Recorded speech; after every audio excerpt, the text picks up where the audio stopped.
राजकारणात तत्वनिष्ठा नियम हे फक्त कार्यकर्त्यांनी सांभाळायचे असतात. नेत्यांसाठी तत्वनिष्ठा नियम असे शब्द त्यांच्या डिक्शनरीत नसतात. नेते म्हणतील ती पूर्व दिशा असती, नेते म्हणतील तेच योग्य मानायचं असतं. या नेत्यांनी कधी एखाद्या कार्यकर्त्याला छोटं मोठं पद दिलं तर कार्यकर्त्यानं त्यातच खुश राहायचं असतं. जर कधी त्याहून मोठं पद मागितलं तर नेता त्याला आठवण करून देतो की तुला ऑलरेडी मी हे पद दिलेलं आहे. सध्या राज्याच्या राजकारणात नेत्यांना मात्र या गोष्टीचा विसर पडतो. स्वतःच्या कुटुंबात पदं घेताना हवी तितकी पदं घेतली जातात. अगदीच वानगी दाखल बोलायचं झालं तर सुनील तटकरे स्वतः खासदार आहेत, आदिती तटकरे या आमदार तसेच मंत्री आहेत आणि आता सुनील तटकरे यांचा मुलगा अनिकेत तटकरे पुन्हा एकदा विधान परिषदेवर जाणार आहे. ते एकाच घरात तब्बल 3 पदं दिली जात आहेत. हे झालं घराणेशाहीबद्दल. आता या नेत्यांच्या पाहुणे रावळ्यांच्या संदर्भात बोलायचं म्हटलं तर सगळ्यात अगोदर आपण सुप्रिया सुळेंबद्दल बोलावं लागेल. सुप्रिया सुळे या राष्ट्रवादी काँग्रेसच्या खासदार तथा नेत्या आहेत. स्वतःला पुरोगामी विचारांच्या पाईक त्या म्हणतात. शरद पवारांच्या त्या कन्या आहेत. आजवर त्यांनी कायम स्वतःला शाहू फुले आंबेडकरांच्या विचारांच्या पाईक आणि पुरोगामी विचारसरणी टिकवण्यासाठी भाजपच्या विरोधात लढत असल्याचं स्वतःला प्रिटन केलं आणि याच सुप्रिया सुळेंच्या व्यायांना आता भाजपनं विधान परिषदेसाठी उमेदवारी दिली आहे. खरं तर भाजपनं त्यांना उमेदवारी देण्यात काहीच गैर नाहीये.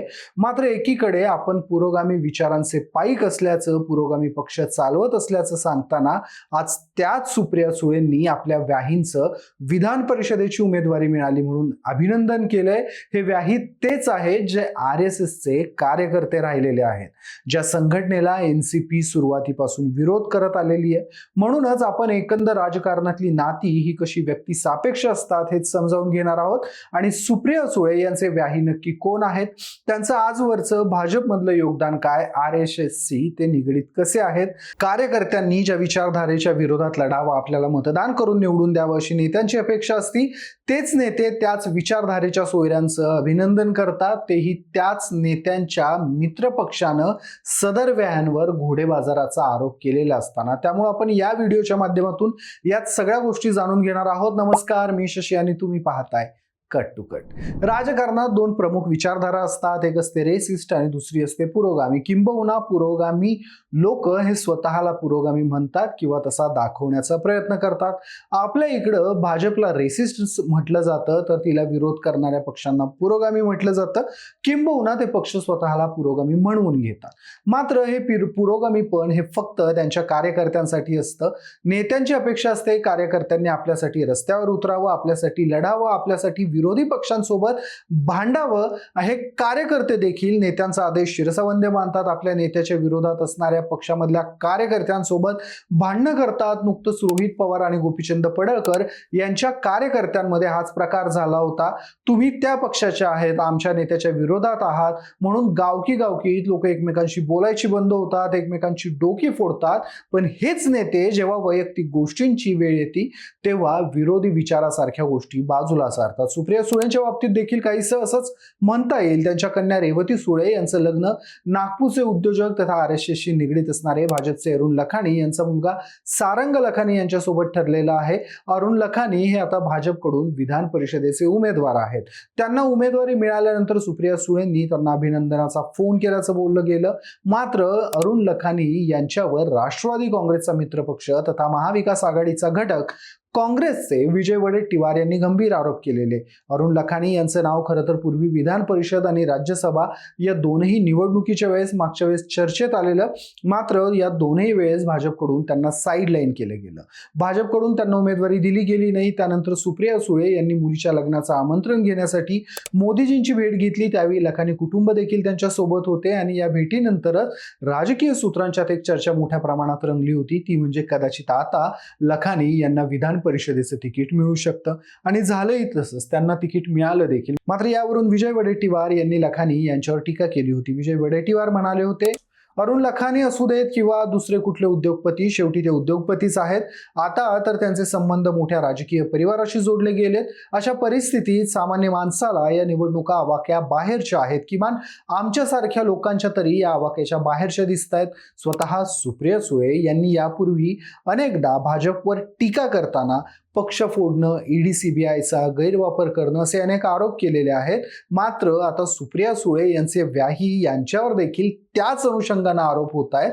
विजय वडेट्टीवार यांनी या निवडणुकीत घोडेबाजार चाललेला असून एकेका मताला 15 लाख रुपये दिले जात असल्याचा आरोप केलाय. सोबतच भाजपकडून काँग्रेसचे नगरसेवक देखील गायब करण्यात आले. त्यामुळे आता इतर वेळी भाजपवर टीकास्त्र सोडणाऱ्या सुप्रिया सुळे या गोष्टींवर काय भाष्य करतात हे बघणं महत्वाचं असेल. अरुण लखानी यांच्या वैयक्तिक आयुष्याबद्दल बोलायचं झालं तर त्यांचं कुटुंब हे मूळचे विदर्भातील मलकापूरचं. मात्र बऱ्याच वर्षांपूर्वी हे कुटुंब उदरनिर्वाहासाठी किंवा व्यवसायासाठी म्हणा नागपुरात स्थायिक झालेलं. त्यानंतर लखानी यांना आपलं शिक्षण LIT सारख्या प्रख्यात इन्स्टिट्यूटमधून पूर्ण केलं. त्यांच्याकडे पेट्रोकेमिकल मधली पदव्युत्तर पदवी आहे. त्यानंतर त्यांनी आपला उद्योगाचा पाया घातला. सुरुवातीपासून लखानी हे संघाचे सक्रिय कार्यकर्ते होते. मात्र राष्ट्रीय स्वयंसेवक संघामध्ये काम करत असतानाच अरुण लखानी यांनी व्यवसायाच्या माध्यमातूनही आपलं नशीब आजमावलं, ज्यात त्यांना यश मिळालं. लखानी यांची विश्वराज इन्फ्रा ही सध्या भारताची कन्स्ट्रक्शन मधली आघाडीची कंपनी आहे. या कंपनीच्या माध्यमातून त्यांनी रस्ते निर्मितीचं काम देखील केलंय. नागपूर अमरावती रोडवरील तिवसा शहराच्या जवळचा 4 लेन रस्त्याची बांधणी त्यांनीच केली आहे. त्या काळी तो विदर्भातला पहिला 4 लेन रस्ता मानला गेला. त्याशिवाय चंद्रपूर आजारा रोडची निर्मिती देखील त्यांच्याच विश्वराज इन्फ्रा कंपनीने केलेली. नागपूर महानगरपालिका हद्दीत पाणी पुरवठ्याचं काम जेव्हा खाजगीकरणाच्या माध्यमातून केलं गेलं त्यावेळी ते कॉन्ट्रॅक्ट फ्रान्सच्या वेओलिया कंपनीला मिळालेलं. त्यावेळी त्यांच्यासोबत भारतीय कंपनी म्हणून अरुण लखानी यांच्या विश्वराज इन्फ्रानं सामंजस्य करार केलेला आणि ऑरेंज सिटी वॉटर वर्क्स ही संयुक्त कंपनी स्थापन झालेली. पुढे हीच कंपनी अनेक वर्ष नागपूर महापालिका हद्दीत पाणी पुरवठ्याचं काम करत होती. मात्र कोविडच्या काळात अरुण लखानी त्या OCW मधून बाहेर पडले. यासोबतच लखानी यांना बॅडमिंटनची देखील आवड आहे. ते महाराष्ट्र बॅडमिंटन संघटनेवर कार्यरत आहेत. 2022 मध्ये सलग दुसऱ्यांदा त्यांनी बॅडमिंटन संघाचं अध्यक्षपद मिळवलं होतं. यासोबतच ते इंडियन बॅडमिंटन असोसिएशन मध्ये पदाधिकारी देखील राहिलेले आहेत.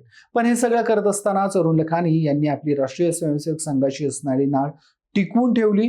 त्यामुळेच त्यांना संघाशी निगडीत असणाऱ्या तरुण भारत या वर्तमानपत्राच्या व्यवस्थापन पाहणाऱ्या नरकेसरी प्रकाशनामध्ये प्रमुख पदावर नियुक्ती केली गेली होती. गेल्या काही कालावधीत म्हणजे संघात खरं तर असा प्रवाद असतो की RSSचे कार्यकर्ते हे भाजपच्या राजकीय रणांगणात येत नाहीत.